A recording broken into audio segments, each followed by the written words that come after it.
नमस्कार दोस्तों, क्या आपने कभी सोचा है कि सूरज हर सुबह पूरब से ही क्यों उगता है या रात में तारे आसमान में क्यों घूमते हुए लगते हैं? इन सभी सवालों का जवाब एक ही अद्भुत प्रक्रिया में छिपा है, हमारी पृथ्वी का घूर्णन। यह एक ऐसा नृत्य है जो अरबों सालों से बिना रुके चल रहा है। आज हम जानेंगे पृथ्वी के घूर्णन की पूरी कहानी, इसके पीछे के विज्ञान को और यह हमारे जीवन को कैसे प्रभावित करता है। तो पृथ्वी घूमती ही क्यों है? इसका राज हमारे सौर मंडल के जन्म में छिपा है। लगभग 4.6 अरब साल पहले गैस और धूल का एक विशाल बादल अपने गुरुत्वाकर्षण से सिकुड़ने लगा। जैसे जैसे यह सिकुड़ा, इसने घूमना शुरू कर दिया, ठीक वैसे ही जैसे कोई स्केटर अपनी बाहें सिकोड़कर तेजी से घूमता है। भौतिकी में इसे कोणीय संवेग का संरक्षण कहते हैं। इसी शुरुआती घुमाव के कारण पृथ्वी आज भी अपनी धुरी पर घूम रही है। यह घूर्णन एक काल्पनिक रेखा यानी अक्ष के चारों ओर होता है, जो उत्तरी और दक्षिणी ध्रुवों से होकर गुजरती है। यह घूर्णन हमेशा पश्चिम से पूर्व की ओर होता है। पृथ्वी को अपने अक्ष पर एक पूरा चक्कर लगाने में लगभग 23 घंटे 56 मिनट और 4 सेकंड लगते हैं। इसी अवधि को हम एक नाक्षत्र दिवस कहते हैं, जो हमारे 24 घंटे के दिन का आधार है। कल्पना कीजिए, आज से लगभग 4.5 अरब साल पहले की हमारा सौरमंडल अब भी बना नहीं था, बल्कि धूल और गैस का एक विशाल घूमता हुआ बादल था, जिसे हम सौर नेबुला कहते हैं। यह बादल इतना बड़ा था कि इसकी कल्पना करना भी मुश्किल है, और इसके अंदर मौजूद कण गुरुत्वाकर्षण के कारण धीरे धीरे एक दूसरे के करीब आ रहे थे। इस विशाल बादल में शुरुआत से ही एक हल्की सी घुमावदार गति मौजूद थी। जैसे जैसे गुरुत्वाकर्षण ने इस बादल को केंद्र की ओर खींचा, यह सिकुड़ने लगा। यहीं पर भौतिकी का एक बेहद दिलचस्प नियम काम करता है, कोणीय संवेग का संरक्षण। इसे समझने का सबसे अच्छा तरीका एक आइस स्केटर का उदाहरण है। जब स्केटर अपनी बाहें फैलाकर घूमता है तो उसकी गति धीमी होती है, लेकिन जैसे ही वह अपनी बाहों को शरीर के करीब लाता है, उसकी घूमने की गति तेजी से बढ़ जाती है। हमारे सौर नेबुला के साथ भी ठीक यही हुआ। जैसे जैसे गैस और धूल का बादल सिकुड़कर घना होता गया, उसकी घूमने की रफ्तार भी तेज होती गई। इसी तेज घूमते हुए पदार्थ से हमारे सूर्य, पृथ्वी और बाकी ग्रहों का जन्म हुआ। पृथ्वी को यह घूमने की गति अपने जन्म के समय विरासत में मिली थी। यह एक तरह की ब्रह्मांडीय जड़ता है जो अरबों साल पहले शुरू हुई थी। तो सवाल यह है कि पृथ्वी आज भी क्यों घूम रही है? यह रुकी क्यों नहीं?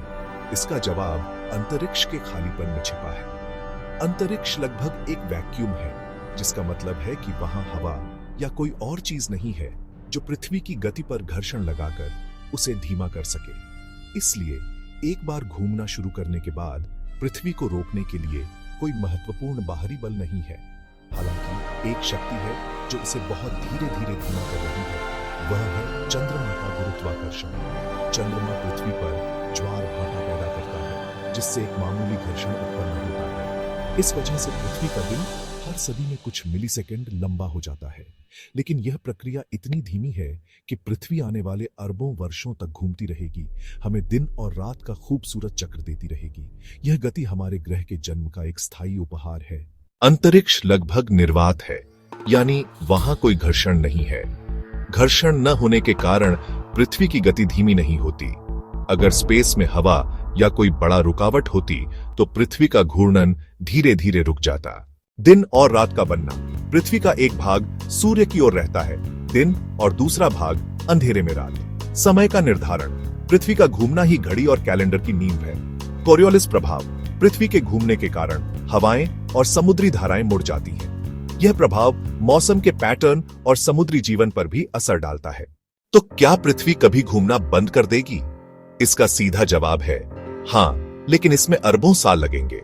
इसका मुख्य कारण है हमारा चंद्रमा। वैज्ञानिकों के अनुसार चंद्रमा का गुरुत्वाकर्षण पृथ्वी पर एक ब्रेक की तरह काम करता है, जिसे टाइडल ब्रेकिंग कहते हैं। यह गुरुत्वाकर्षण हमारे महासागरों में ज्वार भाटा पैदा करता है। पृथ्वी के घूमने की वजह से ये ज्वारीय उभार चंद्रमा से थोड़ा आगे निकल जाते हैं। फिर चंद्रमा इन उभारों को वापस अपनी ओर खींचता है, जिससे पृथ्वी के घूर्णन में एक सूक्ष्म लेकिन लगातार कमी आती है। यह प्रक्रिया हर सदी में हमारे दिन को लगभग 1.8 मिलीसेकंड लंबा कर रही है। यह इतना कम है कि हमें महसूस भी नहीं होता। इस ऊर्जा के आदान प्रदान में चंद्रमा धीरे धीरे हमसे दूर भी जा रहा है, लगभग 3.8 सेंटीमीटर प्रति वर्ष की दर से। अरबों साल बाद पृथ्वी का घूर्णन इतना धीमा हो सकता है कि यह चंद्रमा के साथ टाइडली लॉक हो जाएगी, ठीक वैसे ही जैसे चंद्रमा का एक ही हिस्सा हमेशा हमारी ओर रहता है। लेकिन घबराइए नहीं, ये एक बेहद धीमी प्रक्रिया है। हमारे जीवन काल और आने वाली हजारों पीढ़ियों तक पृथ्वी अपनी गति से घूमती ही रहेगी। तो फिर यह लगातार घूम क्यों रही है? इसका राज कोणीय संवेग के संरक्षण के सिद्धांत में छिपा है। जब हमारा सौर मंडल बना तो गैस और धूल के घूमते हुए बादल से पृथ्वी को यह शुरुआती घूर्णन ऊर्जा मिली, और क्योंकि अंतरिक्ष लगभग एक वैक्यूम है, वहां इसे धीमा करने के लिए कोई महत्वपूर्ण घर्षण या हवा का प्रतिरोध नहीं है। और क्या आप जानते हैं कि पृथ्वी का एक पूरा चक्कर 24 घंटे का नहीं, बल्कि 23 घंटे 56 मिनट और 4 सेकंड का होता है। इसे एक नक्षत्र दिवस साइड्रियल डे कहते हैं। जो अतिरिक्त 4 मिनट हम अपने 24 घंटे के दिन में गिनते हैं, वह पृथ्वी को अपनी कक्षा में सूर्य के सापेक्ष उसी स्थिति में वापस आने में लगते हैं। तो दोस्तों, पृथ्वी का यह निरंतर घूमना सिर्फ एक खगोलीय घटना नहीं है, यह हमारे जीवन की लय है जो दिन और रात बनाती है और इस ग्रह पर जीवन को संभव करती है। अगर आपको विज्ञान के इन रहस्यों को जानना पसंद है तो इस वीडियो को लाइक करें और हमारे चैनल को सब्सक्राइब करना न भूलें, और हमें कमेंट्स में जरूर बताएं कि आप अगला वीडियो किस दिलचस्प वैज्ञानिक विषय पर देखना चाहेंगे।